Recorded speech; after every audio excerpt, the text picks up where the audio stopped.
যুদ্ধবিরতিতে সমর্থনের সিদ্ধান্ত নিয়েছে ইরান। ইসরায়েলের সাথে যুদ্ধবিরতি বাস্তবায়নে লেবাননের যে কোনো সিদ্ধান্তকে সমর্থন জানাবে ইরান।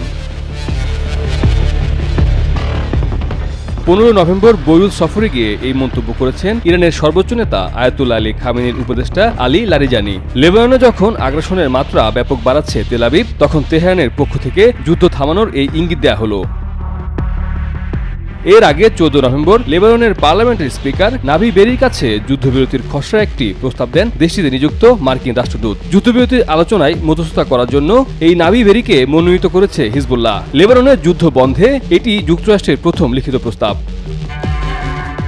গত কয়েক মাস ধরে লেবাননে ক্রমাগত আক্রমণ করে যাচ্ছে ইসরায়েল। যদিও ইসরায়েলের দাবি তারা শুধু হিজবুল্লাহ সামরিক ঘাঁটিগুলোকে লক্ষ্য করেই হামলা চালায়, কিন্তু এসব হামলায় লেবাননের বহু বেসামরিক মানুষ মারা যাওয়ারও অভিযোগ রয়েছে ইসরায়েলের বিরুদ্ধে। তবে গত কয়েকদিন ধরে ইরান বলে আসছিল তারা ইসরায়েলকে দেখে নেবে। ইরানের ইসলামী বিপ্লবী গার্ড কর্পস IRGCর শীর্ষ ব্যক্তিরা বলে আসছিলেন ইসরায়েলকে কঠিন জবাব দেওয়ার প্রস্তুতি নিচ্ছে ইরান।